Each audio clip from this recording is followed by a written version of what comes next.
ओम नमो भगवते वासुदेवाय। ओम नमो भगवते वासुदेवाय। ओम नमो भगवते वासुदेवाय। मुखं करोति वाचालं पंगुं लंघयते गिरिं यत्कृपातमहं वन्दे श्रीगुरुदीनतारिणं परमानंद माधवं श्रीचैतन्यमीश्वरम्। हरे कृष्ण। श्लोक संख्या 25 कृपा करके दोहराइए। ध्यान आत्मनि पश्यन्ति ध्यानेन आत्मनि पश्यन्ति केचित् आत्मानम् आत्मना केचित्तात्मनम् आत्मना अन्ये सांख्येन योगेन अन्ये सांख्येन योगेन कर्मयोगेन चापरे कर्मयोगेन चापरे ध्यानेनात्मनि पश्यन्ति ध्यानेन आत्मनि पश्यन्ति केचित् आत्मना आत्मना केचित्तात्मनम् आत्मना अन्ये सांख्येन योगेन अन्ये सांख्येन योगेन कर्मयोगेन चापरे। कर्मयोगेन चा अपरे। एक बार फिर से सभी लोग श्लोक में से उच्चारण करेंगे। बहुत ही सुंदर श्लोक है।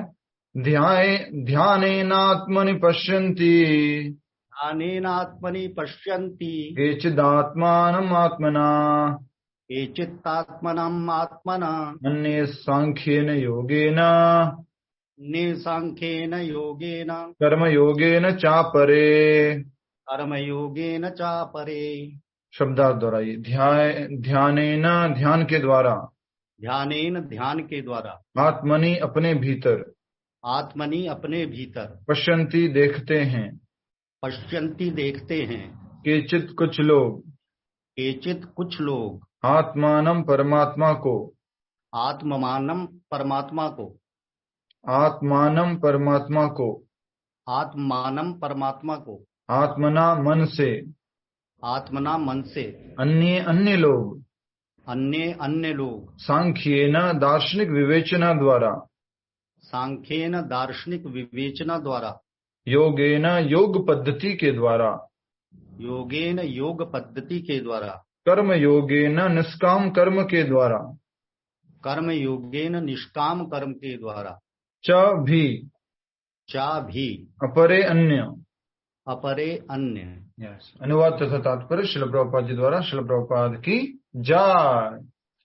इस श्लोक में हमें बताया गया है कि किस प्रकार से लोग अलग अलग अभ्यास करके परमात्मा का दर्शन करते हैं या परमात्मा को प्राप्त करते हैं।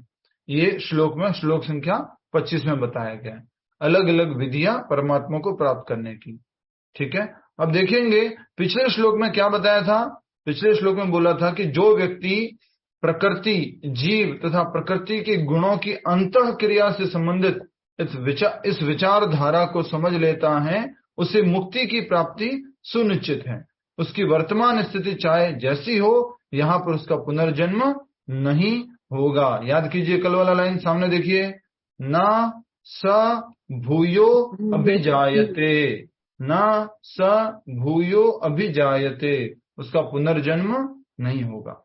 जब भी क्लास में आते हैं या क्लास में आने से पहले, क्लास के बाद में एक बार सेम श्लोक को पढ़ लिया, दोबारा से थोड़ा सुन लिया, तो आपको बहुत अच्छे से स्मरण होगा। आप लोग ये कंप्लेन करते हैं कि प्रभु जी याद नहीं होता, याद नहीं रहता। याद करने का दुनिया में और कोई दूसरा मैजिक नहीं है, कोई जादू नहीं है। याद करने का एकमात्र तरीका है रिपीटेशन। उसको दोहरान होना आवश्यक है। एक बार देखा है, 2 बार देखिए, 3 बार देखिए तो वो याद होगा। तो इसलिए आप लोग एक बार पढ़ा कीजिए आने से पहले क्लास में, या क्लास के बाद थोड़ा सा रात को, शाम को अपने परिवार वालों के साथ। ये आपको मैं एक नया रिक्वेस्ट कर रहा हूँ कि रात को जब भी परिवार वाले प्रसाद वगैरह ले रहे हैं, उस समय आप भगवत गीता से अपना ये श्लोक खोल करके, आज मैंने थोड़ा सा ये समझा था तो आपको भी मैं शेयर कर रही हूँ या कर रहा हूँ। इस प्रकार से आदत डालिए। उनके कान में भी जो भी एक बात अच्छी लगी आपको, पूरी क्लास में जो एक बात अच्छी लगी, वो श्लोक का रेफरेंस देते हुए बोलिए।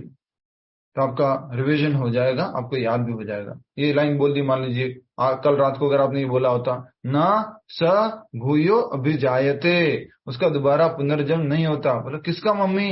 जो प्रकृति, परमात्मा और उनके तीनों गुणों का आपस में जो क्या हो रहा है, क्रियाएं हो रही है, उनको जो समझ जाता है उसका पुनर्जन्म नहीं होता है।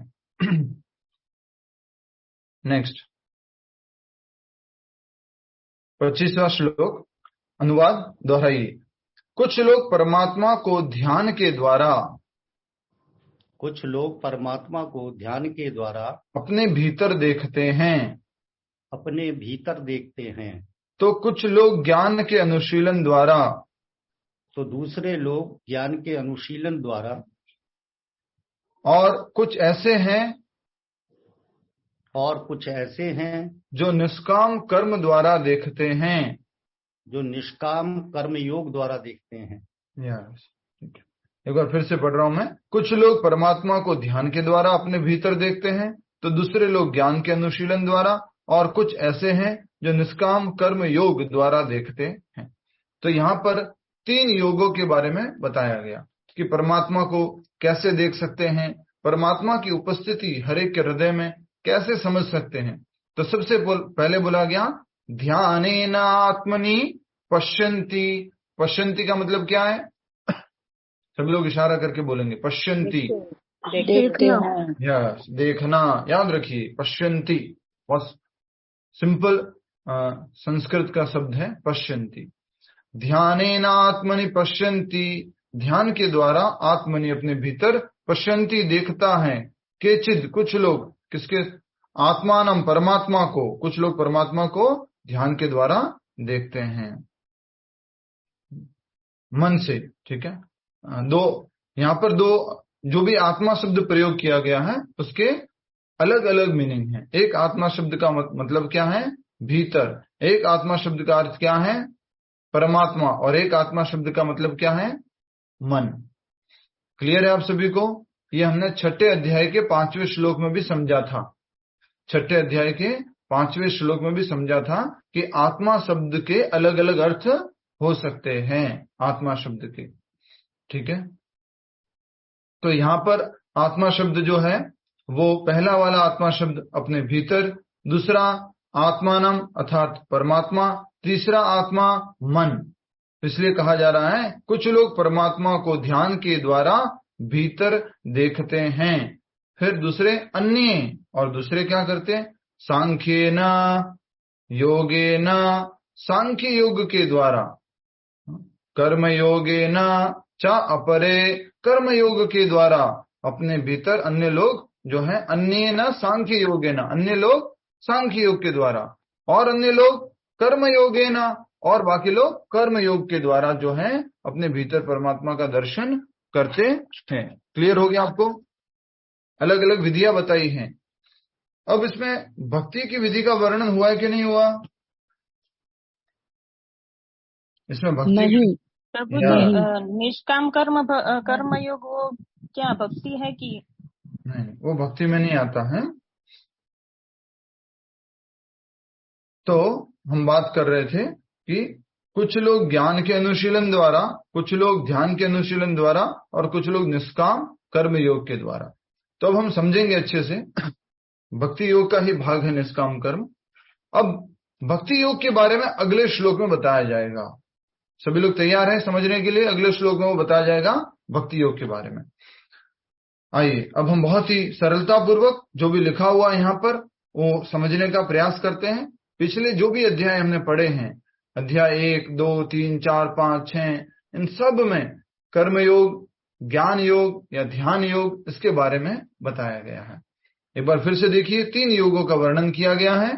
कुछ लोग परमात्मा को ध्यान के द्वारा अपने भीतर देखते हैं, तो दूसरे लोग ज्ञान के अनुशीलन द्वारा, और कुछ लोग निष्काम कर्म योग के द्वारा। तो कर्म योग, ज्ञान योग और ध्यान योग। सांख्य योग क्या है प्रभु जी? सांख्य योग, सांख्य योग लिखा हुआ है ज्ञान योग। आपको याद रहना चाहिए ना माता जी। सांख्य, सांख्य का अर्थ क्या है? याद कीजिए, सांख्य का अर्थ क्या होता है? भौतिक जगत का विश्लेषणात्मक यस, अध्ययन। विश्लेषणात्मक अध्ययन, आत्मा परमात्मा का विश्लेषणात्मक अध्ययन। मैं कहूंगा सब्जी का सांख्य योग कीजिए, समझ गए ना आप? कौन कौन सी सब्जी डाली है, मसाला डाला है, तेल डाला है, क्या क्या डाला है, वो अच्छे से डिटेल में पढ़ना। तो भौतिक जगत को अगर अच्छे से समझ रहे हैं, शरीर को, आत्मा को, परमात्मा को, प्रकृति के तीनों गुणों को, तो ये क्या है? सांख्य योगेन। उसी को अनुवाद में लिखा हुआ है दार्शनिक विवेचना द्वारा, और ट्रांसलेशन में अर्थात की जो हमारा अनुवाद है 2 लाइन का, उसमें लिखा हुआ है कुछ लोग ज्ञान के अनुशीलन द्वारा और कुछ लोग निष्काम कर्म के द्वारा। कर्म योगेन चापरे, निष्काम कर्म के द्वारा। क्लियर है? ध्यान योग, ज्ञान योग और कर्म योग। आगे बढ़ेंगे। तात्पर्य श्रील प्रभुपाद जी द्वारा। श्रील प्रभुपाद की जय। भगवान अर्जुन को बताते हैं कि जहां तक मनुष्य का आत्म साक्षात्कार, मनुष्य द्वारा आत्म साक्षात्कार की खोज का प्रश्न है, बद्ध जीवों की 2 श्रेणियां हैं। जो लोग भी मनुष्य, जो लोग हैं, आत्म साक्षात्कार का मतलब समझ रहे हैं? आत्म साक्षात्कार। यस गीता तेजानी माता जी, सरल भाषा में समझिए आत्म साक्षात्कार क्या होता है। बार बार शब्द आता है। शरीर और आत्मा का जो संबंध है वो उसको जानना। यस, आत्म साक्षात्कार, और सरल भाषा में कहे तो आत्म अर्थात स्वयं, साक्षात्कार मतलब जानना, स्वयं को जानना। आत्म साक्षात्कार, हम है आत्मा, और उसको डिटेल में कहे तो क्या? हम शरीर और आत्मा को डिटेल में जानना, अच्छे से समझना, उसको कहा जाता है आत्म साक्षात्कार। जानने के साथ में फिर क्या होता है? उसका अभ्यास भी होता है। तो आत्म साक्षात्कारी व्यक्ति क्या करता है? उसका अभ्यास करता है। तो जो आत्म साक्षात्कार किया हुआ है वो कभी भी दूसरे अलग अलग तरीके से भौतिक जगत में नहीं फंसता है, भौतिक जगत से वो मुक्त होता रहता है, आत्म साक्षात्कार प्राप्त किया हुआ व्यक्ति। ठीक है, तो कहा जा रहा है भगवान अर्जुन को बताते हैं जहां तक मनुष्य द्वारा आत्म साक्षात्कार की खोज का प्रश्न है, बद्ध जीवों की 2 श्रेणियां हैं। कौन कौन सी श्रेणियां हैं देखते हैं। जो लोग नास्तिक, अज्ञेयवादी तथा संशयवादी, वे आध्यात्मिक ज्ञान से विहीन हैं। ये बिल्कुल भी आध्यात्मिक ज्ञान को नहीं जानते हैं। कौन कौन लोग हो गए? यस, भावना गुप्ता माता जी, कौन कौन से लोग हो गए? प्रभु जी, नास्तिकवादी, अज्ञेयवादी और संशयवादी। नास्तिक, अज्ञेयवादी और संशयवादी। जो इंग्लिश समझते हैं उन इंग्लिश में अच्छे से शब्द लिखे हुए इनके लिए, अगर आपको ये शब्द मालूम हो तो। वे आध्यात्मिक ज्ञान से विहीन हैं, किंतु अन्य लोग जो आध्यात्मिक जीवन संबंधी अपने ज्ञान के प्रति श्रद्धावान हैं, वे आत्मदर्शी भक्त, दार्शनिक तथा निष्काम कर्म योगी कहलाते हैं। अब ये 2 तरह के। ये अज्ञेयवादी मतलब? अज्ञेयवादी मतलब स्केप्टिस्ट, जो हर चीज को ना, हर चीज में गलती निकालते रहते हैं, हर चीज में गलती खोजते रहते हैं, कुछ भी बोलेंगे उसमें गलती निकालते हैं। एक प्रभु जी बता रहे थे, उनको एक किताब दी एक व्यक्ति को, आत्म साक्षात्कार का विज्ञान, तो उसने आदमी ने ले ली। फिर उससे पूछा, भैया पढ़ोगे इसका? हाँ मैं पढ़ूंगा और प्रूव करूंगा कि ये किताब सही नहीं है।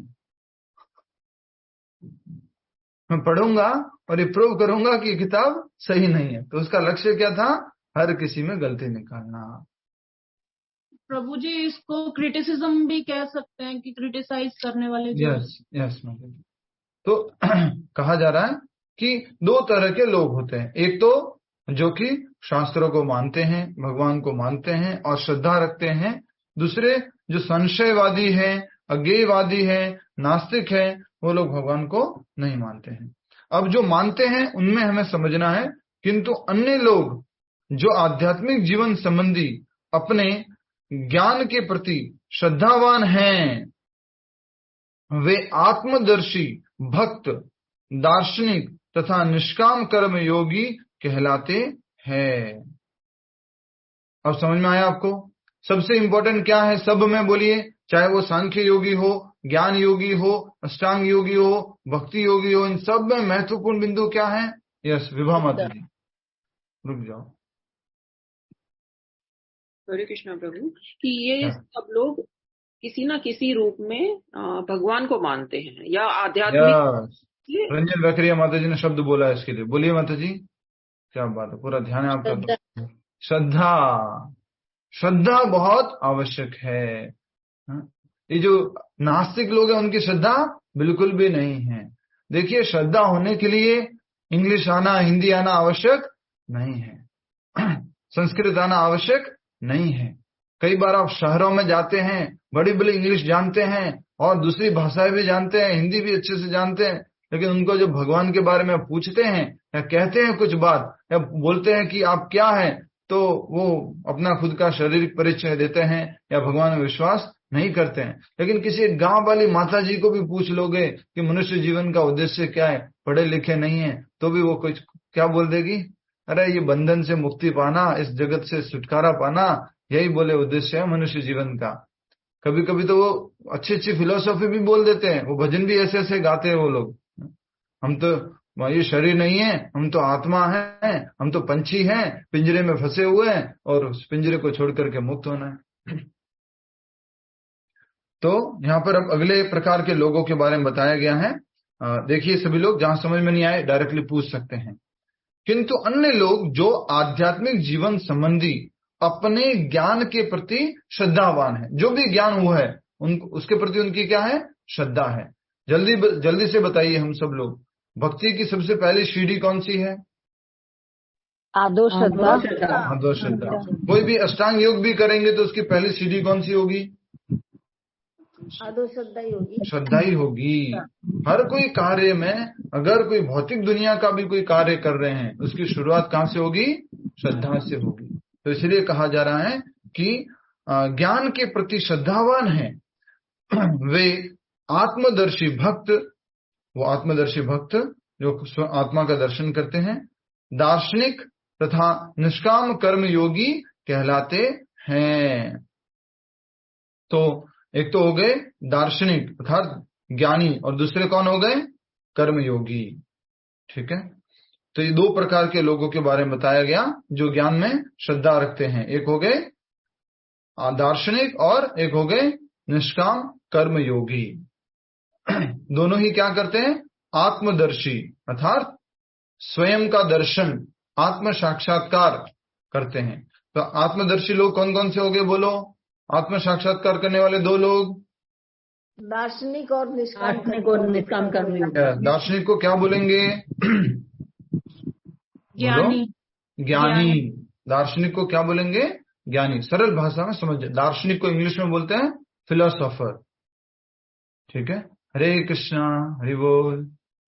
टेंशन नहीं लेने का, नहीं समझ में आ रहा तो भी समझ में आ जाएगा आराम से।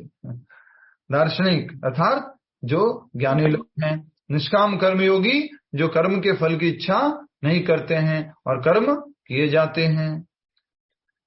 जो लोग सदैव अद्वैतवाद की स्थापना करना चाहते हैं उनकी भी गणना नास्तिकों तथा अजेयवादियों में की जाती है। अब यहाँ पर थोड़ा सा स्ट्रॉन्ग शब्द आ गए हैं। क्या शब्द है? कहा जा रहा है कि जो लोग सदैव अद्वैतवाद की स्थापना करना चाहते हैं। अद्वैतवाद क्या है? कौन बताएगा? मैं बताऊं प्रभु? आत्मा और परमात्मा एक है, दोनों एक हो जाते हैं, ऐसा जानने वाला। यस, ऐसा व्यक्ति जो सोचता है कि आत्मा और परमात्मा इस शरीर में दो नहीं है, एक ही है। अंत में ये आत्मा जो ये शरीर छोड़ के जाएगी तो ब्रह्म प्रकाश में जाके मिल जाएगी, भगवान में जाके मिल जाएगी। टीवी में भी हमने ऐसे ही देखा है, सीरियल्स में भी ऐसे ही देखा है। आत्मा निकलती है ज्योति के रूप में और एक किसी ज्योति में चली जाती है, मिल जाती है। तो कहा जा रहा है दूसरे शब्दों में, जो लोग सदैव अद्वैतवाद की स्थापना करना चाहते हैं उनकी भी गणना नास्तिकों या अज्ञेयवादी में की जाती है। नास्तिकों में क्यों की जा रही है? क्योंकि वो लोग किसमें विश्वास नहीं करते बोलो? भगवान में, भगवान के साकार स्वरूप में विश्वास नहीं करते। उत्तर पूरा दीजिए। भगवान के साकार स्वरूप में विश्वास नहीं करते। अब विश्वास नहीं करते तो उनको क्या बोलेंगे? नास्तिक बोलेंगे। वो लोग किसमें विश्वास करते हैं? भगवान की निराकार ज्योति में, जो भगवान के शरीर से प्रकाश निकलता है, उसमें विश्वास करते हैं। उसको क्या बोलते हैं? ब्रह्मन। उसको बोलते हैं ब्रह्म, जो शरीर का प्रकाश है, कांति है, और वो लोग उसमें विलीन होना चाहते हैं। कितने तरह के लोग हैं? 2 तरह के, एक है द्वैतवादी और एक है अद्वैतवादी। द्वैतवादी जो भगवान को अर्थात परमात्मा को और आत्मा को अलग अलग जानते हैं, और अद्वैतवादी वो कहते हैं कि 2 नहीं है, सब एक ही है। ऐसा आपने बहुत सारे भजन सुने होंगे, बहुत बड़े बड़े कथाकार सुने होंगे, टीवी में भी आते हैं, ऐसे बोलते हैं वो और हम एक नहीं है, जो अलग अलग वो और हम एक ही है, अलग अलग नहीं है। और जो अलग अलग मानते हैं मूर्ख है। क्या फर्क है मेरे और उसमें? दोनों ही एक ही है। वो है तो मैं हूं तो वो है। इस प्रकार से बहुत मीठी मीठी बातें बोल करके अद्वैतवाद सिद्धांत का प्रतिपादन करते हैं, और कभी बोलते भी नहीं है अपने भक्तों को कभी अद्वैतवाद सिखा रहे आपको। प्रभु जी वो नास्तिक तो नहीं हुए ना, किसी भी तरह से भगवान को मानते हैं कि क्रिएटर इज देयर। इसलिए यहाँ पे लिखा हुआ है उनकी भी गणना नास्तिकों में और अज्ञेयवादी में की जाती है।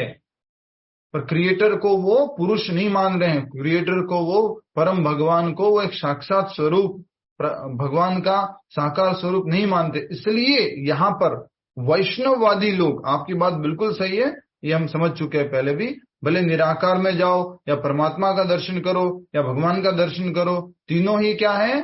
अध्यात्मवादी है। लेकिन इस वैष्णववादी सिद्धांत के सामने इसकी तुलना की जा रही है, तो कहा जा रहा है वो भी नास्तिक ही है, क्योंकि भगवान के रूप में विश्वास नहीं करते हैं। ठीक है प्रभु इसमें अजेयवादी लिखा हुआ है, ये अज्ञेयवादी होना चाहिए कि? हाँ, वही जो पीछे था ना, अज्ञेयवादी अजयवादी, स्केप्टिस्ट, शायद वो यहीं पर है। राइट प्रभु। अज्ञेयवादी एग्नोस्टिक्स है, अच्छा, अज्ञेयवादी एग्नोस्टिक्स है, और संशयवादी स्केप्टिक्स है। संशयवादी स्केप्टिक्स है। अजयवादी जो यहाँ पे लिखा है तो अज्ञेयवादी होगा। इंग्लिश में भी ऐसे ही लिखा है? इंग्लिश में तो वैसा नहीं लिखा हुआ ना, वो तो एग्नोस्टिक्स अज्ञेयवादी ही होगा, वहाँ पे एग्नोस्टिक्स लिखा है। ठीक है, वो अज्ञेयवादी होगा। यहाँ पर अजयवादी लिखा हुआ है सेकंड लाइन में, वहां पर भी अज्ञेयवादी होगा। तो आप अगर आपको मालूम है तो आप क्या समझा सकते हैं इनको? स्पेक्टिक्स क्या बोलते हैं, स्केप्टिक्स क्या होता है, और एग्नोस्टिक्स क्या होते हैं? एग्नोस्टिक्स वो हुए जो मानते हैं कि कोई पावर तो है, बट वो ये नहीं कहते कि हाँ वो गॉड है, वो भगवान है। They are believers in something, some power, but not God exactly. और संशयवादी तो जो हर चीज को स्केप्टिकली रिसर्च करके अपनी एनालिसिस के बाद करते हैं। ठीक है, बहुत सुंदर। तो 2 तरह के लोगों के बारे में बताया गया, ज्यादा अंग्रेजी जानने वाले अच्छे से समझते हैं इन बातों को। तो एक हो गए अज्ञेयवादी और एक हो गए संशयवादी। हम सब लोग भी संशयवादी है कि नहीं है? संशय तो भरा हुआ है हर किसी चीज में संशय करते रहते हैं, डाउट करते रहते हैं, मन में आता है प्रभु कभी कभी। बट अभी हम क्या बन चुके हैं? कितनी बार हमने डाउट किया मालूम नहीं। आज ही मैं एक बात सोच रहा था, आज ही कल क्या मैं किसी के घर पे गया था, तो वहां पर वो बता रहे थे कि महामंत्र क्या है। महामंत्र तो हे नाथ मैं आपको भूलू नहीं, हे मेरे नाथ, हे मेरे नाथ, हे मेरे नाथ मैं आपको भूलू नहीं, यही महामंत्र है। हे मेरे नाथ, हे मेरे नाथ मैं आपको भूलू नहीं, यही महामंत्र है, लिखा हुआ है, बोल रहे हैं, इसके अलावा और कोई महामंत्र नहीं है, वो बोल रहे थे। तो मुझे अभी समझ में आया, अच्छे से समझ में आया, सुबह सोच रहा था मैं कि भगवान श्री कृष्ण को जब साक्षात आप नाम लेके पुकार रहे हैं, वो नाथ कौन है? हे मेरे नाथ, वो नाथ किसको रेफर कर रहा है? वो नाथ भगवान श्री कृष्ण है, और उनका ये महामंत्र। अब देखिए शास्त्रों में महामंत्र दिया हुआ था, और प्रभुपाद जी ने क्या किया? उसी महामंत्र को दिया है अपना, एज इट इज। इस बात को नोट कीजिएगा प्लीज, इसी को मेरा आज का साक्षात्कार है मेरा। प्रभुपाद जी ने वही मंत्र परंपरा के अंदर आपको दिया है, लेकिन वो गुरुजी जो ये बोल रहे थे कि हे मेरे नाथ मैं आपको भूलू नहीं, गलत नहीं था, उसमें कुछ भी गलत नहीं है, अच्छा बोला है उन्होंने। लेकिन उन्होंने अपनी अलग पहचान या अलग बात रखने के लिए शास्त्रों का मंत्र नहीं उठाया है। शास्त्रों में ऐसे कोई महामंत्र दिया हुआ नहीं है, किसी कलिसंतरण उपनिषद में या बृहदारण्य के पुराण में या किसी और उपनिषद में इस प्रकार से मंत्र नहीं दिया हुआ। समझ में आया आप सबको मैंने क्या बात कही है यहाँ पर? प्रभुपाद जी ने तो वो ही दिया जो पहले से था, शास्त्रों में बताया गया था। लेकिन कुछ गुरु जी, कुछ स्वामी जी लोग भगवान के बारे में जरूर बोलते हैं, अच्छा बोलते हैं, बहुत बढ़िया भाव से बोलते हैं। हे मेरे नाथ, मैं आपको भूलू नहीं, मैं आपका हूं, आप मेरे हो। बहुत अच्छी बात है, याद रखना चाहिए। लेकिन वो नाथ है कौन? वो नाथ कौन है? तो इसलिए प्रभुपाद जी ने क्या किया है, एज इट इज नॉलेज दिया। इसलिए भगवत गीता का नाम क्या है? यथारूप। हम सबको अपने आप को परम सौभाग्यशाली समझना चाहिए। हे नाथ, ये तो प्रभु जी प्रार्थना हो गई ना, वो तो प्रार्थना ही कर रहे हैं भगवान से, मंत्र कहाँ हुआ?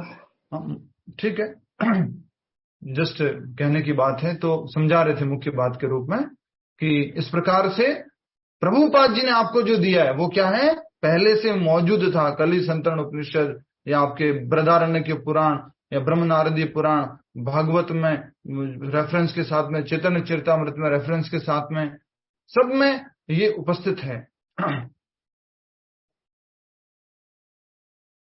ठीक है, दूसरे शब्दों में केवल भगवत भक्त ही आध्यात्मिक ज्ञान को प्राप्त होते हैं, क्योंकि वे समझते हैं कि इस प्रकृति के परे भी वैकुंठ लोक तथा भगवान हैं, जिसका विस्तार परमात्मा के रूप में प्रत्येक व्यक्ति में हुआ है और जो सर्वव्यापी है।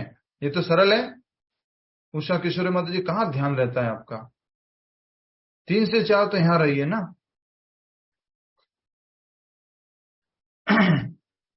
तो बताया जा रहा है दूसरे शब्दों में केवल भगवत भक्त ही आध्यात्मिक ज्ञान को प्राप्त होते हैं। आध्यात्मिक ज्ञान जो है उसका अनुशीलन करने वाले कौन है? भक्त है। अर्थात यहाँ भगवत भक्त से क्या अर्थ हुआ है? जो साकार रूप में भगवान को मानते हैं उनको क्या कहा गया है? भगवत भक्त। तो जो साकार रूप में मानने वाले भगवत भक्त हैं वो आध्यात्मिक ज्ञान को प्राप्त हैं, क्योंकि वे समझते हैं, वो जानते हैं इस ज्ञान के माध्यम से कि इस प्रकृति के भी परे, इस भौतिक जगत के परे क्या है? सुशीला शर्मा माता जी, इस भौतिक जगत के परे क्या है? क्या लिखा हुआ है? सुशीला शर्मा माता जी, माइक अनम्यूट करके बोलेंगे। सुशीला शर्मा माता जी बोलिए। सुशीला शर्मा माता जी।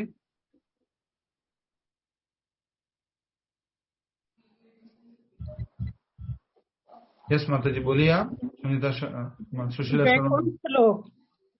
वैकुंठ लोक लिखा हुआ है यहाँ पर, वैकुंठ लोक, भौतिक जगत के परे वैकुंठ लोक है। म्यूट कर दीजिए माता जी, धन्यवाद।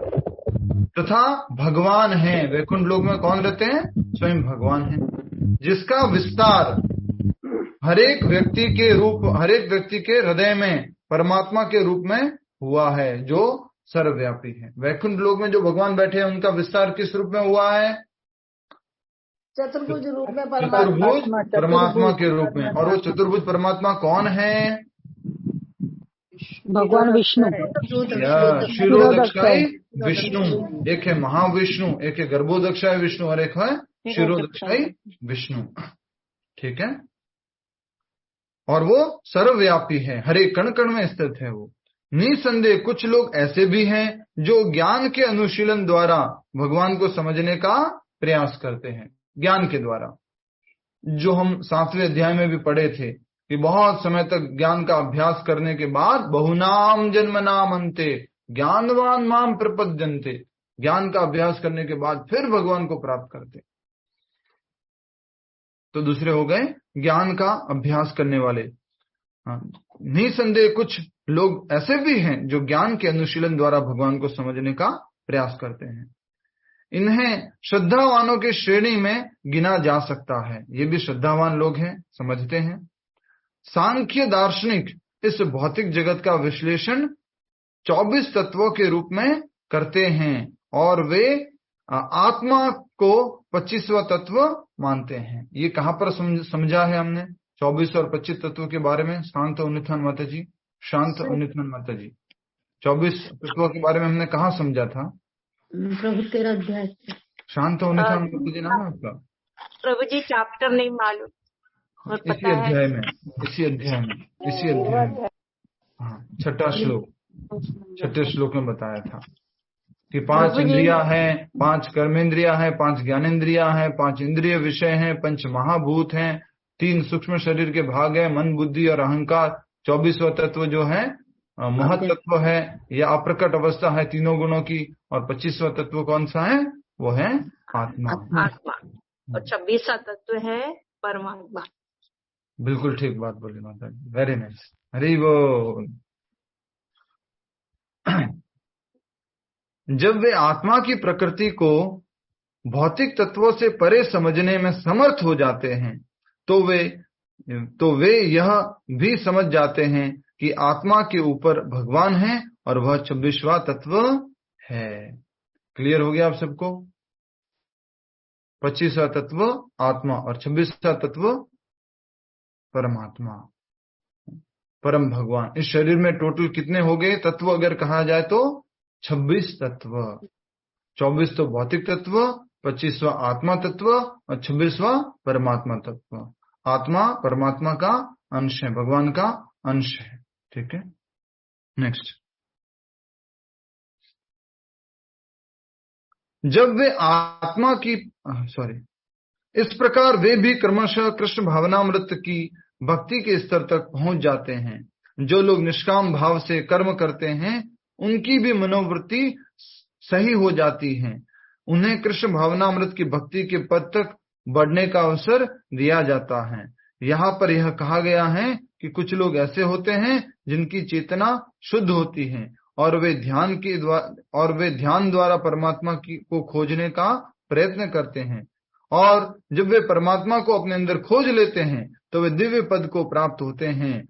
इसी प्रकार अन्य लोग जो ज्ञान के अनुशीलन द्वारा परमात्मा को जानने का प्रयास करते हैं, कुछ ऐसे भी हैं जो हठ योग अपने बालकों जैसे क्रियाकलापों द्वारा भगवान को प्रसन्न करने का प्रयास करते हैं। बालकों जैसे क्रियाकलापों से क्या मतलब है? यहाँ पर हठ योग के बारे में ऐसा क्यों लिख दिया? बालकों द्वारा बच्चे हमेशा हट करते रहते हैं, हर बात की जिद करते रहते हैं, इसलिए बाल हट का। यस, और कोई थोड़ा सा मुस्कुराने वाला भी है इसमें। बच्चे जो ठान लेते हैं वो करते हैं हठ योग द्वारा। कुछ लोग ऐसे भी जो हठ योग के द्वारा अपने बालकों जैसे क्रियाकलापों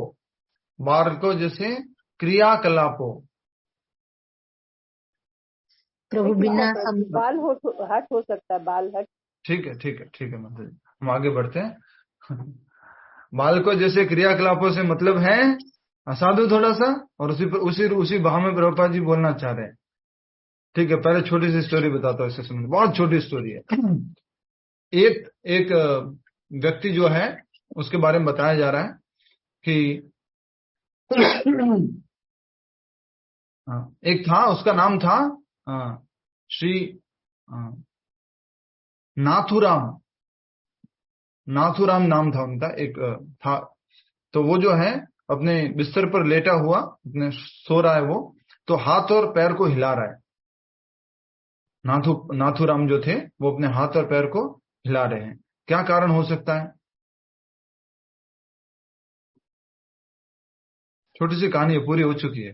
वो किसी से बातें कर रहा होगा ना, बच्चों की तरह एक्ट कर रहा है। रेस्टलेस था प्रभु जी, छोटे बच्चों की तरह एक्ट कर रहा है। ठीक है, और कोई? नाथुराम जो है बेड पे लेटा हुआ अपने पैर और हाथ हिला रहा है, स्विमिंग कर रहा है, स्विमिंग कर रहा है, एक्सरसाइज कर रहा है। स्विमिंग कर रहा है, स्विमिंग कर रहा है। में एक बालासन बोलते हैं। जी ठीक है, बालासन। और कोई? रेस्टलेस था प्रभु जी। सुन लिया मैंने। और कोई? देख रहा था प्रभु जी। सुन लिया। और कोई? से बातें कोई बताओ, बहुत पहले भी बता चुका हूं मैं ये। उसका नाम नाथुराम दे दो, उसका नाम दे दो आप भगवान दास, उनका नाम दे दो आप कुछ हनुमान प्रसाद, उसका नाम दे दो कुछ आप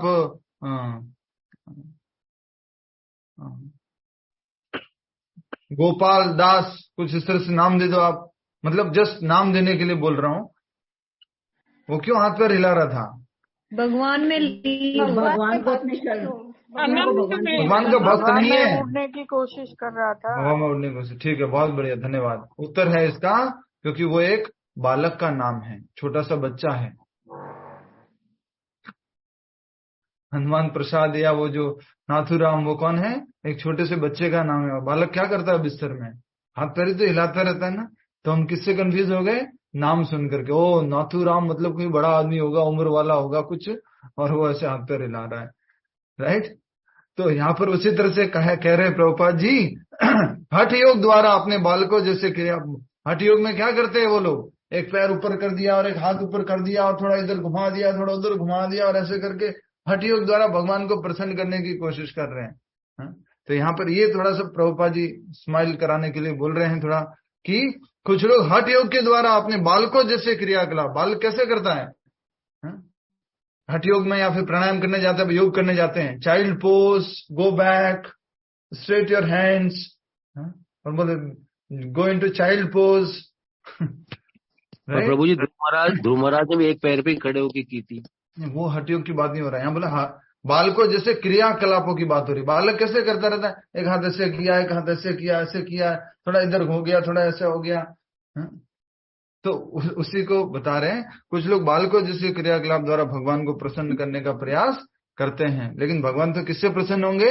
भक्ति से ही प्रसन्न होने वाले हैं, और कोई मार्ग नहीं है। तो यहाँ पर अलग अलग मार्गों के बारे में हमने समझा है, और हर एक मार्ग के बाद प्रभुपाद जी ने बताया वो ऐसे जानने का प्रयास कर रहे हैं, वो ऐसे जानने का प्रयास कर रहे हैं, और वो ऐसे जानने का प्रयास कर रहे हैं। ठीक है, आप सभी के लिए टास्क है, ये 25वां श्लोक कल पढ़ के आएंगे अच्छे से, और अलग अलग योग के बारे में, अलग अलग योग के बारे में तात्पर्य में कहां पर वर्णन दिया गया है, ये आपको प्रश्न पूछूंगा मैं, कल ही पूछूंगा। अलग अलग योग के बारे में तात्पर्य में कौन सी 3 लाइनें ज्ञान योग को समझा रही है, कौन सी 4 लाइनें या 5 लाइनें अष्टांग योग को समझा रही है, हठ योग को समझा रही है, या कौन सी 2 लाइनें ध्यान योग को समझा रही है, वो आपको इसमें से ढूंढ के निकालना। कल मैं आपसे पूछूंगा। छोटा सा प्रश्न दिया है, पूरा चैप्टर नहीं दिया है, अभी छोटा सा ये श्लोक दिया है। ठीक है, अब चलते हैं उस योग की तरफ, उस मार्ग की तरफ जो हम सब लोग अभ्यास कर रहे हैं। श्लोक संख्या 26 कौन दोहराएंगे? हाँ प्रभु जी, श्लोक नंबर 25 का हेडिंग बाकी है। हेडिंग इस प्रकार से, और इसका वो भी नहीं लिखवाया ना, इम्पोर्टेंट वर्ड भी नहीं लिखाया। ठीक है, तो हेडिंग तो ये है, 3 प्रकार के योग परमात्मा दर्शन के लिए। 3 प्रकार के योग परमात्मा दर्शन के लिए।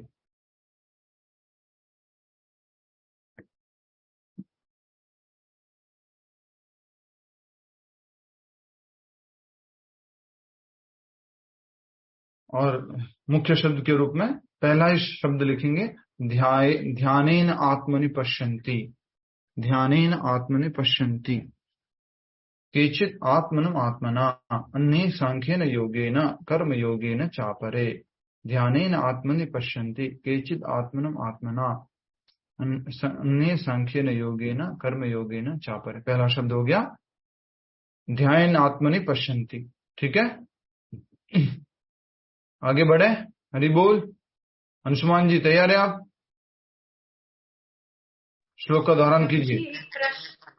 एक प्रश्न पूछ सकते हैं? हाँ या जी, बाद में पूछें? प्रभु जी, ये हमारी चेतना शक्ति को कौन संचालित करता है, परमात्मा या आत्मा? चेतना शक्ति क्या होती है? कॉन्शियसनेस। कहाँ से शब्द लेके आए ढूंढ करके आप? चेतना कहाँ सुना था? हमारी प्रभु जी, बिकॉज चेतना शक्ति जब तक जागृत नहीं होती हम भगवान की भक्ति नहीं कर सकते। कहाँ पर लिखा हुआ है? हमने तो क्लास में कभी ऐसे शब्द बोले नहीं कॉम्प्लिकेटेड। ठीक है, चेतना जो है, जो भी हमारे चेतना है वो, म्यूट कर दीजिए, थोड़ा सा म्यूट कर दीजिए। चेतना जो है वो आत्मा का लक्षण है। चेतना आत्मा का लक्षण है। आत्मा उपस्थित है, और कैसे मालूम कि आत्मा उपस्थित है? चेतना के द्वारा। अगर कहीं पर भी स्पर्श करेंगे तो हमें तुरंत अनुभव होता है कि यस मेरा स्पर्श हुआ है कहीं पर भी, राइट। तो जैसे बल्ब का एग्जांपल दिया जाता है। बल्ब रूम में होता है लेकिन उसका प्रकाश पूरे रूम में, बल्ब रूम में एक स्थान पर होता है लेकिन उसका प्रकाश पूरे रूम में होता है। तो उसी प्रकार से आत्मा एक जगह स्थित है हृदय में, लेकिन उसकी चेतना सर्वत्र व्याप्त है। तो ये चेतना शक्ति जागृत करना वगैरह ये सब बड़े बड़े शब्द बोल रहे हैं, लेकिन इसको इस प्रकार से कहेंगे कि भौतिक चेतना से मुक्त होकर के आध्यात्मिक चेतना की तरफ जाना, मैटेरियल कॉन्शियसनेस से कृष्णा कॉन्शियस होना। ये कृष्णा कॉन्शियस होने के लिए हमें श्रवण कीर्तन आदि करना होता है। ठीक है माता जी, या और कोई रह गया? तो प्रभु जी पर हमें एक बात समझ नहीं आई, पर वो संचालित किससे होती है, आत्मा से या परमात्मा? आत्मा की शक्ति है वो, चेतना आत्मा की शक्ति। ओके, ठीक है। हरे कृष्ण। हरे कृष्णा। श्लोक संख्या 26।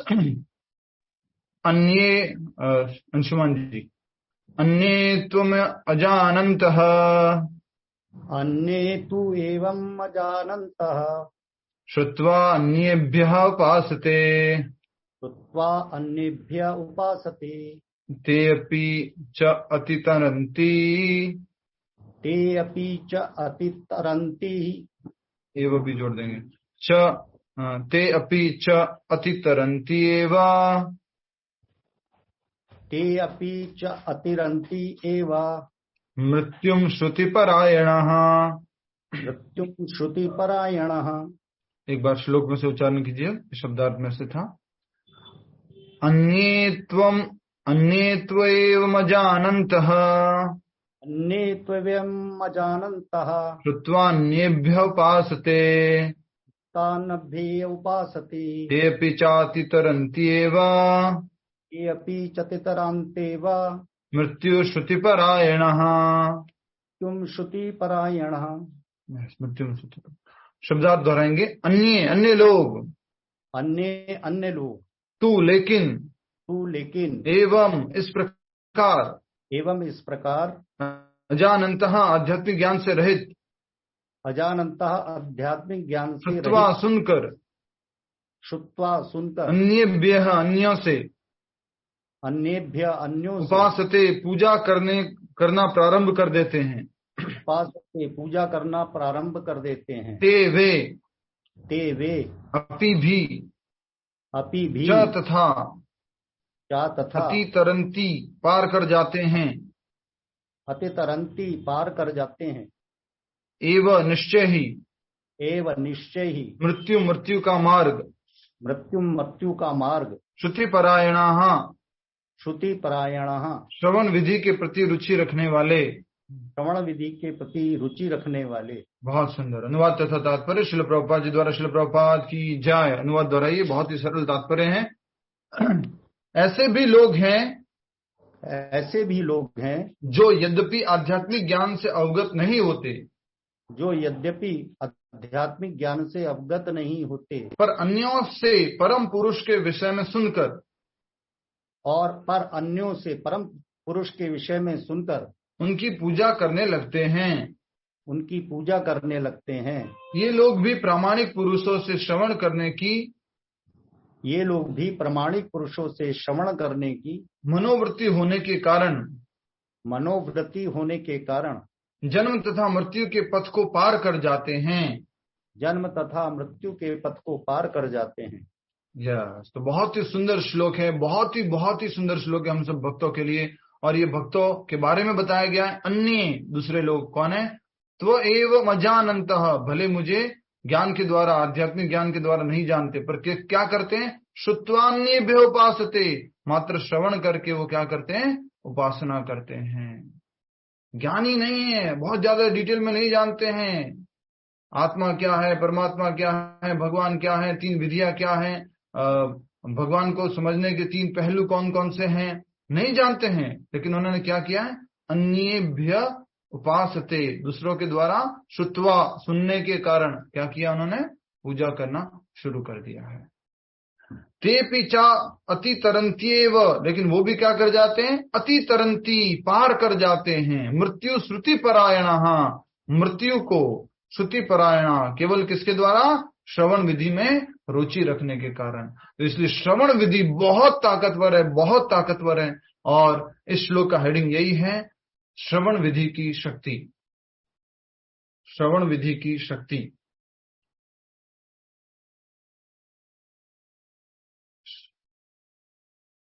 श्रवण विधि की शक्ति, या इसको बड़े रूप में लिखना चाहते हैं तो लिख सकते हैं प्रामाणिक स्रोत से श्रवण,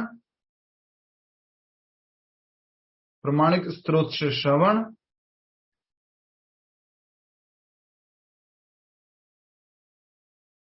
जन्म मृत्यु से मुक्ति दिलाता है।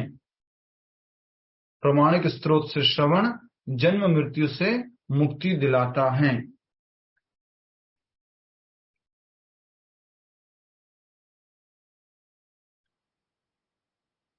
ठीक है, याद कीजिए हमने 13वें जो अध्याय है उसमें 8, 9, 10, 11, 12 आदि श्लोकों में समझा था जन्म मृत्यु जरा व्याधि दुख दोषानु दर्शनम। मैंने क्या बताया था इसमें बताओ? जन्म मृत्यु जरा व्याधि दुख दोषानु दर्शनम, क्या बताया था? दुख दोषानु दर्शनम, बताइए। यस, दुख की तरह देख, जन्म और मृत्यु दुखदायक है। अच्छा, यस, और कोई बताइए भावना जी। कि वो इन चारों को एक दुख की तरह देखता है कि जब ऊपर की दृष्टि से उसको देखना है। देखो जन्म हुआ तो जन्म भी बहुत कष्ट वाला है, मृत्यु भी बहुत कष्ट वाली है, और बीच में बीमारी और बुढ़ापन आदि ये भी बहुत कष्ट वाले हैं। तो हमें कई बार लगता है जन्म कष्ट वाला नहीं है। क्यों? क्योंकि जन्म को हम भूल चुके हैं, लेकिन जन्म तो बहुत ज्यादा कष्ट वाला है।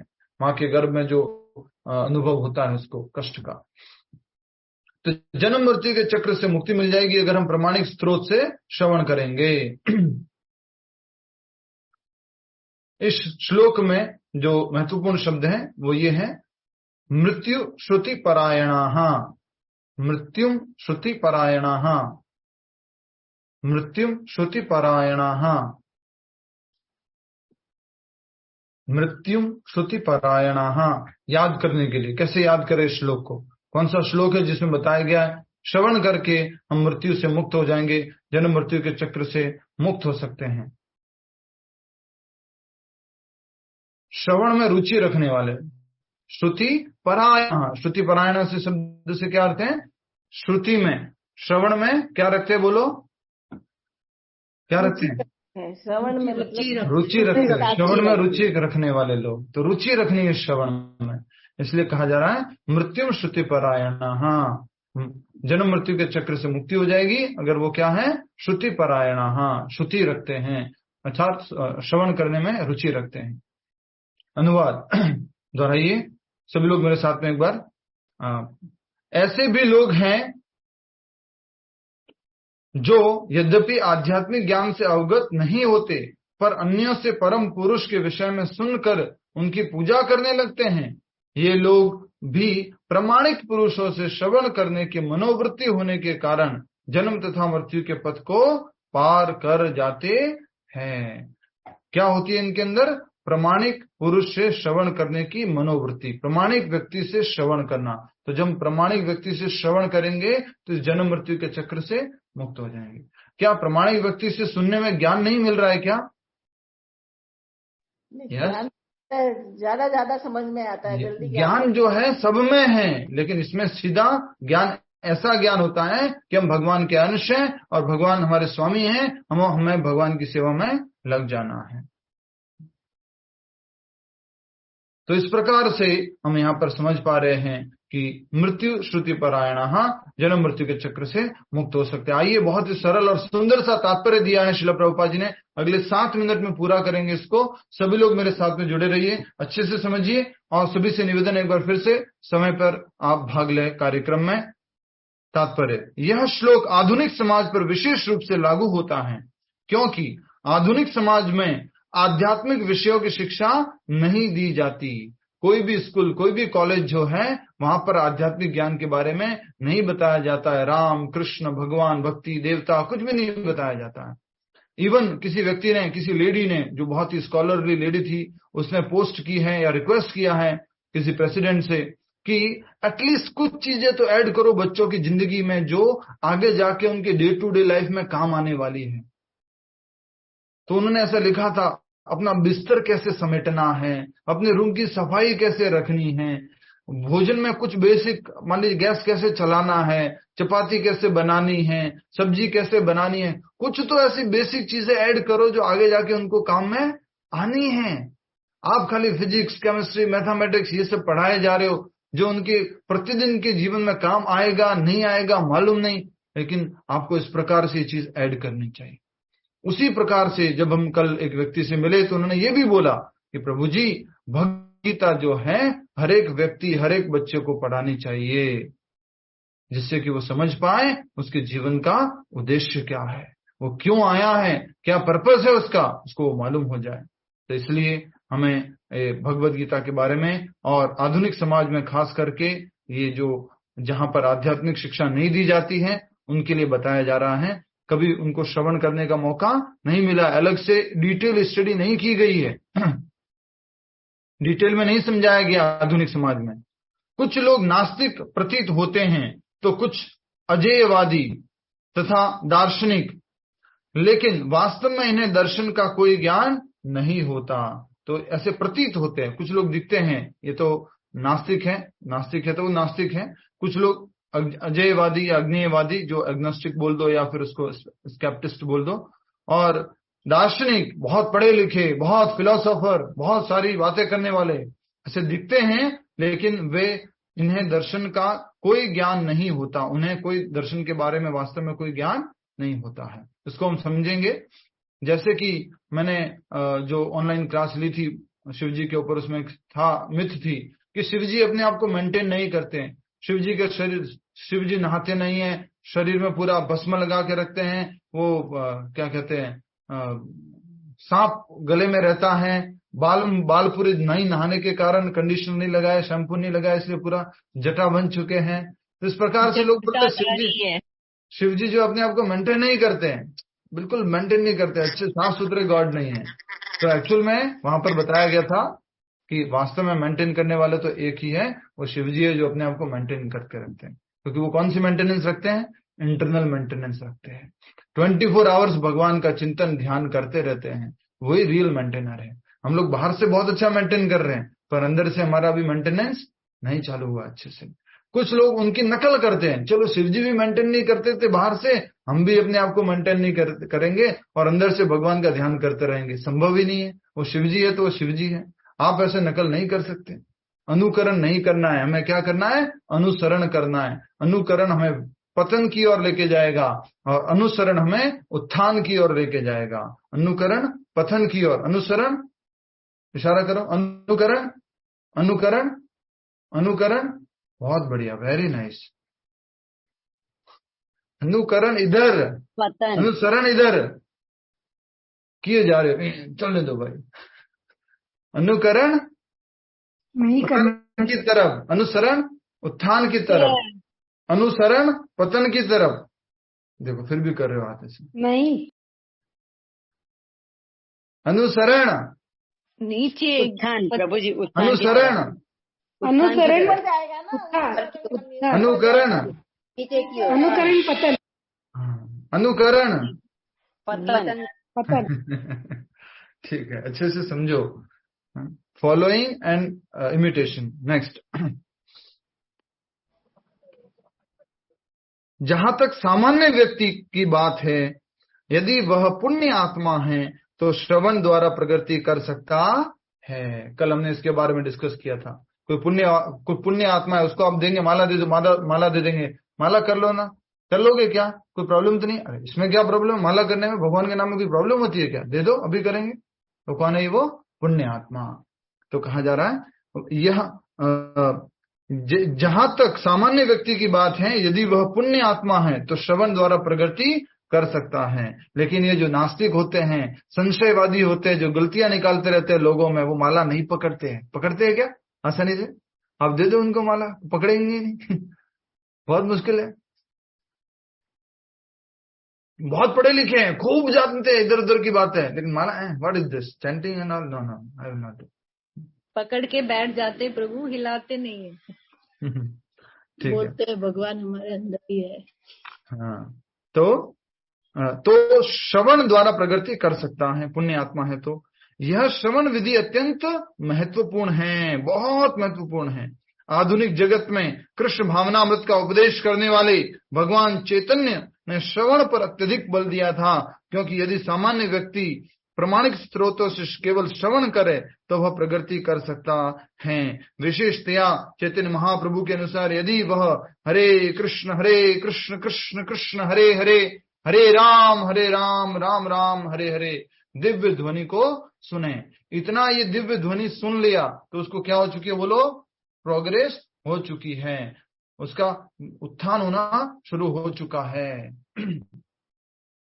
याद रखना, जिसने हरे कृष्ण महामंत्र श्रद्धा पूर्वक अटेंशन के साथ कर लिया वो गोलोक वृंदावन के अलावा कहीं जाएगा ही नहीं, उसका डेस्टिनेशन वही है। इतनी कृपा है भगवान की हमारे ऊपर हरे कृष्ण महामंत्र के द्वारा। तो इसलिए यहाँ पर मेंशन किया गया है, आधुनिक युग में कृष्ण भावनामृत का उपदेश देने वाले कौन थे? चैतन्य महाप्रभु। हाँ, जी, कुछ लोग मत बोलिएगा, ठीक है। और उन्हीं चैतन्य महाप्रभु का दूसरा नाम है श्रीला प्रभुपाद जी। उन्हीं चैतन्य महाप्रभु का दूसरा नाम है श्रीला प्रभुपाद जी, राइट? यस, उषा किशोरी माता जी, उन्हीं चैतन्य महाप्रभु का दूसरा नाम है श्रीला प्रभुपाद जी। बोलिए, उत्तर दीजिए उषा माता जी, उषा किशोरी माता जी, बोलिए। जी प्रभु जी। हाँ, उन्हीं जो आधुनिक युग में जो हुआ है श्रीला प्रभुपाद जी, उन्हीं को बोला जाता है चैतन्य महाप्रभु, राइट? एक मिनट रुको ना, दूसरे जिसने पूछा, सही बात है माता जी। चैतन्य महाप्रभु का ही चैतन्य महाप्रभु को आगे जाके मतलब उनका ही दूसरा नाम प्रभुपाद जी है, राइट माता जी? बोलिए, आवाज नहीं आ रही। जी प्रभु जी बोल रहे हैं। हाँ, देखिए, नहीं प्रभु जी, वो तो कृष्ण के अवतार थे ना।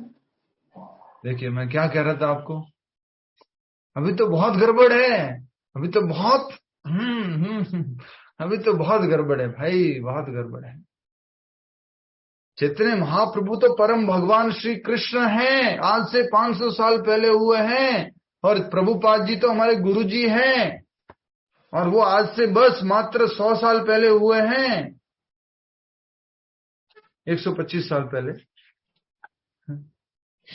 ये देखिए, ये शिला प्रभुपाद जी हैं और ये चैतन्य महाप्रभु हैं, ये दोनों अलग अलग हैं। देखिए माते, इधर देखो, उषा माता जी इधर देखो, ये चैतन्य महाप्रभु है ये, और ये प्रभुपाद जी, ये दोनों सेम नहीं है, अलग अलग है। एक भगवान है और एक भक्त है, ये भगवान है और ये भक्त है। क्लियर है? अभी भी कुछ लोगों के मन में था ऐसा, इसलिए मुझे बताना जरूरी था। वो महाप्रभु है ना, प्रभुपाद महाप्रभु। ऐसे बहुत सारे लोग हैं जो गड़बड़ करते हैं। क्लास में आ रहे हो, समझो, दिमाग लगाओ थोड़ा सा अच्छे से, ठीक है? हो गया पूरा, तात्पर्य पूरा हो गया? हो गया? नहीं प्रभु, अभी नहीं हुआ। यही तात्पर्य था कि प्रभुपाद जी अलग है और चैतन्य महाप्रभु अलग है। ठीक है, इसलिए कहा गया है कि सभी व्यक्तियों को सिद्ध पुरुषों से श्रवण करने का लाभ उठाना चाहिए। तो हम सब लोगों को कोशिश करनी है कि हम सब लोगों को श्रवण का मौका दें, हम सब लोग प्रीचर बने और सबको श्रवण करवाएं, और इस तरह क्रम से प्रत्येक वस्तु समझने में समर्थ बनना चाहिए, प्रमाणिक गुरु से श्रवण करके। तब निश्चित रूप से प्रभु जी, यही तो नहीं हो रहा, समर्थ नहीं बन पा रहे। हाँ, श्रवण करते जाएंगे तो समर्थ बनते जाएंगे।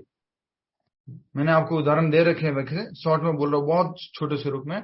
हमारे जो हमारा नेटिव प्लेस है वहां के पास में भील और भिंडड़ी रहते हैं, मतलब बहुत ही कह सकते हैं जो शूद्र जाति के अनुसार लोग होते हैं, जाति क्रम के अनुसार भील और भीलणी जो है वो भगवान के भक्तों के संपर्क में आए, उन्होंने सुना, मात्र सुना, पढ़ना लिखना कुछ नहीं आता, सुना सुना सुना सुना, श्रद्धा डेवलप की, उन्होंने 16 माला का जप शुरू कर दिया, घर में लहसुन प्याज बंद कर दिया, मतलब सोच भी नहीं सकते वो लोग कैसे कर सकते ये लोग। और उसके बाद में उन्होंने दीक्षा ले ली और अब बस महामंत्र जप करते हैं, कीर्तन करते हैं, अपना भगवान का सेवा करते हैं।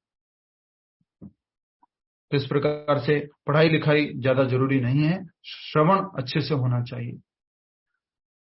तब निश्चित रूप से परमेश्वर की पूजा हो सकेगी। अगर आप श्रवण करेंगे प्रामाणिक रूप से तो आप प्रामाणिक पूजा कर पाएंगे, सही तरीके से पूजा कर पाएंगे। और भगवान की सबसे बड़ी पूजा कौन सी है कलयुग में? नाम जप। सबसे बड़ी पूजा है कलयुग में हरे कृष्ण कृष्ण कृष्ण हरे हरे, हरे राम राम राम हरे हरे। ये कलयुग में सबसे बड़ी पूजा है भगवान की। नेक्स्ट, भगवान चैतन्य महाप्रभु ने कहा है कि इस युग में मनुष्य को अपना पद बदलने की आवश्यकता नहीं है। अर्थात पद बदलने से क्या मतलब है? पद बदलने की आवश्यकता नहीं, अर्थात ये मैंने सब कुछ सीख लिया, अब मैं गुरु बन गया। नहीं प्रभु, माँ बाप या भाई बहन जो भी है। पद बदलने से अर्थ है कि आपको, मान लीजिए ग्रस्त में है तो आप सोचे मैं संन्यास में चला जाऊं या ब्रह्मचर्य में चला जाऊं, या मैं क्या कह सकते हैं किसी भी प्रकार से घर आदि छोड़ करके, व्यापार छोड़ करके कहीं मंदिर आश्रम में मठ में चला जाऊं। नहीं, यहाँ पर चैतन्य महाप्रभु कह रहे हैं यथा स्थिति ही, जहां पर भी हो। इस युग में मनुष्य को अपना पद बदलने की आवश्यकता नहीं है, अपितु उसे चाहिए कि वह मनोधार्मिक तर्क द्वारा परम सत्य को समझने के प्रयास को त्याग दे। मनोधार्मिक तर्क के द्वारा, मन से उपजे हुए तर्क के द्वारा भगवान को समझने का मार्ग जो उसको त्याग दे। मान लीजिए एक व्यक्ति जंगल में भटका हुआ है, भटक गया है, आप उसको सही मार्ग दिखा रहे हैं, ये सही मार्ग है, प्रमाणिक मार्ग है, यहां से सीधा जंगल से बाहर निकल सकते हैं, लेकिन वो क्या करता है? अपना तर्क लगाता है, मेरे अनुसार आई थिंक ये ठीक होगा, आप वाला मार्ग शायद आप भटकाने के लिए है, जंगल में इतना अच्छा हाईवे कहां से आएगा? क्या दिमाग लगा रहा है वो? बोलो, जंगल में इतना अच्छा, बोलो बोलो ना, ऐसे समझाने वाला कौन होगा? हाँ, जंगल में इतना अच्छा हाईवे कहां से आएगा? वो ऐसे तर्क लगा रहा है। एक व्यक्ति आकर के बता रहा है देखो ये हाईवे है, सीधा आपको जंगल से बाहर लेके जाएगा। वो अपना बुद्धि लगा रहा है, दिमाग लगा रहा है, जंगल में हाईवे कहां से आएगा? राइट? हम सब लोग जंगल में फंसे हुए हैं और हमें क्या मिल चुका है? हाईवे, कृष्ण भावनामृत रूपी हाईवे। और हम श्रद्धा रखते हैं, इसलिए इस कृष्ण भावनामृत में जुड़ गए हैं। इस संसार रूपी जंगल से, भौतिक माया जाल रूपी जंगल से हम पार हो जाएंगे। नेक्स्ट,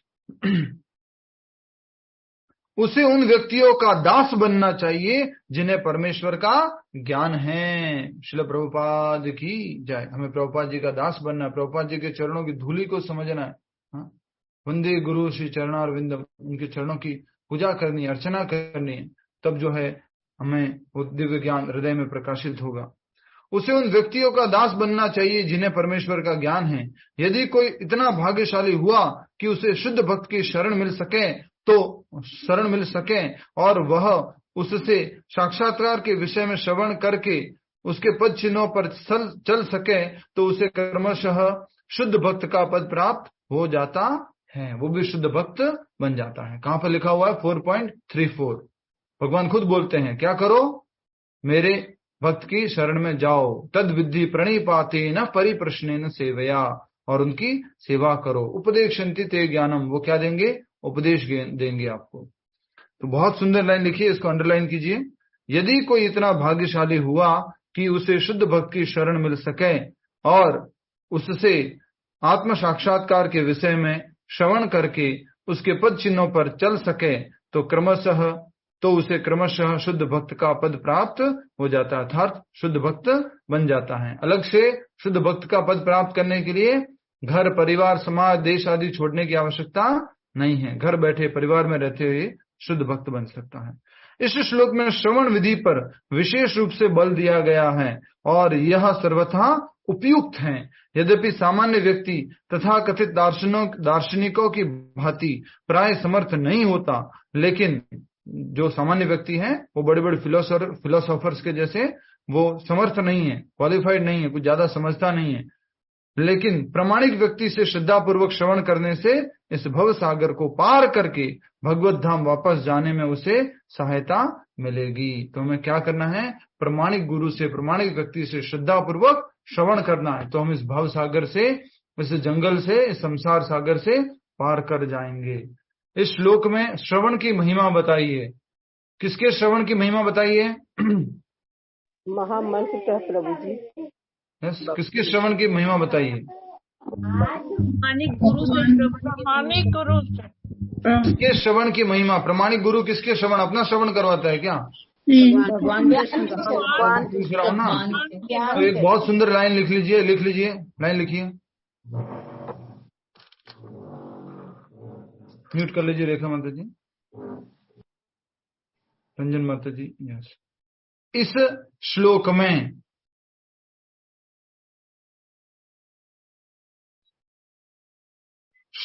भगवान श्री कृष्ण स्वयं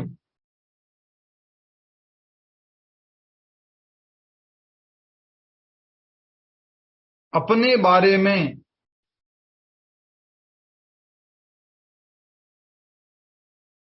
श्रवण की महिमा को बता रहे हैं। इस श्लोक में भगवान श्री कृष्ण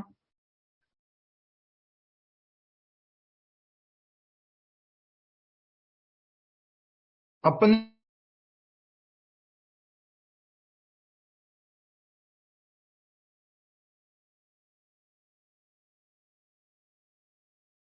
प्रभु जी म्यूट हो गए आप। इस श्लोक में भगवान श्री कृष्ण स्वयं अपने बारे में श्रवण की महिमा को बता रहे हैं। सोचो, स्वयं कृष्ण बता रहे हैं, तो ये बहुत ही महत्वपूर्ण बात है यहाँ पर।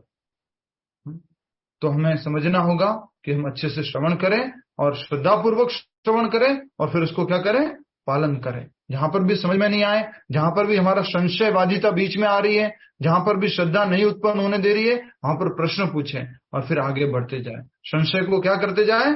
दूर करते जाएं। जल्दी से एग्जाम्पल को और एनालिसिस करके मुझे बताइएगा। कल भी मैंने आप लोगों को टास्क दी थी, परसों जिसको भी टास्क दी थी याद रखिएगा। क्या टास्क दी थी आपको? अहमदाबाद और मुंबई वाली जो कहानी थी। आज एक और टास्क दे रहा हूं, अच्छे से समझिए और उसको एनालिसिस करके बताइएगा। जंगल में खोया हुआ व्यक्ति, जंगल में खोया हुआ व्यक्ति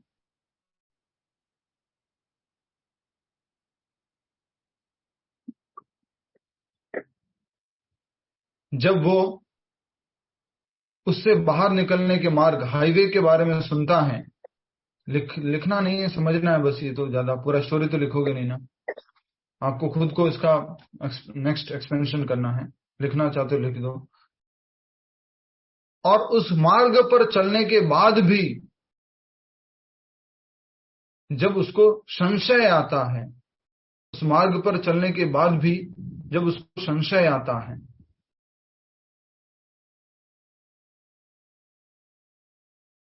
उस मार्ग पर चलने के बाद भी जब उसको संशय आता है, तो उसको संशय को दूर करके, संशय को दूर करके उस मार्ग पर बढ़ते जाना है, बढ़ते जाना है और बढ़ते जाना है। जब जब संशय आएंगे उनको दूर करके आगे बढ़ते जाना है, आगे बढ़ते जाना है और आगे बढ़ते जाना है। हम कौन सा मार्ग पकड़े हुए बोलो? हम सब लोग जंगल में भटके हुए, और हमने कौन सा मार्ग पकड़ा हुआ है? संशय मार्ग, भक्ति हाँ, हाईवे पकड़ा हुआ है। कमला भाटिया माता जी, क्या हो गया आपको? हम सब लोग जंगल में हाईवे को पकड़े हुए, और हाईवे में पकड़ने के बाद भी बीच बीच में थोड़ा थोड़ा डाउट आ जाता है। सुना तो था ये हाईवे है, सुपर एक्सप्रेस वे है, लेकिन आगे की मंजिल दिख नहीं रही है, क्या बात है? डाउट आता है बीच में। प्रभु इसका मतलब हमारी श्रद्धा कमजोर है, श्रद्धा कमजोर है। भक्ति का मार्ग। अच्छे से इसको एक्सप्लेन कीजिएगा थोड़ा। मैंने आप 2 लोगों को पहले भी टास्क दे रखी है। उस हाईवे पे चलने के बाद भी बीच बीच में हम क्या हो जाते हैं? डाउटफुल हो जाते हैं। इतना टाइम हो गया चले हुए, अभी तक लक्ष्य दिख नहीं रहा है, रास्ते में कुछ परेशानी तो नहीं है, कोई शॉर्टकट तो नहीं है, ये शायद घूम के ले जा रहा होगा, मतलब हाईवे है और ये घूम के लंबा घूम के लेके जा रहा होगा, कोई शॉर्टकट तो नहीं है, शायद वो शॉर्टकट ले लूं मैं, ऐसा संशय आता है। तो संशय को दूर करके हमें अपने मार्ग पर आगे बढ़ते जाना है, आगे बढ़ते जाना है और आगे बढ़ते जाना है। ठीक है, धन्यवाद। टास्क दे चुका हूं मैं ऑलरेडी, जो पिछले श्लोक में बताया था। अलग अलग प्रकार के योगियों के बारे में आप समझ के आएंगे। और आज के श्लोक में प्रश्न ये है कि भगवान श्री चैतन्य महाप्रभु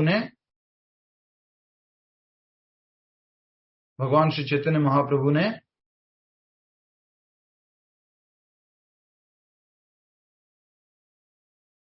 पूजा की सर्वोत्तम विधि कौन सी बताई है?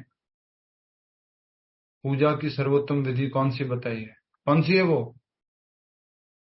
श्रवण विधि। हरे कृष्णा कृष्णा कृष्णा हरे हरे, हरे राम राम राम हरे हरे। ठीक है, एक लाइन लिखनी है, एक लाइन और लिख लीजिए, एक लाइन और लिख लीजिए जल्दी से। श्रवण के द्वारा श्रद्धा उत्पन्न होती है। श्रवण के द्वारा, रुक जाओ, दोबारा कट करो। बहुत कम श्रद्धा से श्रवण शुरू होता है।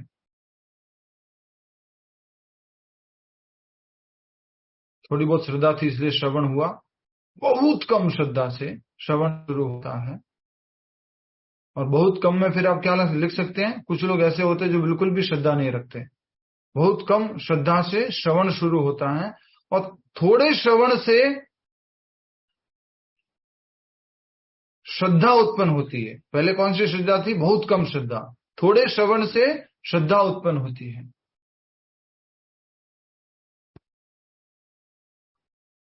और अधिक श्रवण से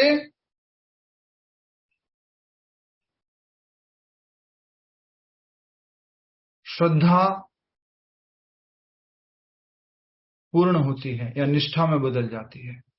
और अधिक श्रवण से श्रद्धा पूर्ण होती है या निष्ठा में बदल जाती है, पोषित हो जाती है। पोषित होना समझते हैं? पोषित होना मतलब क्या होता है?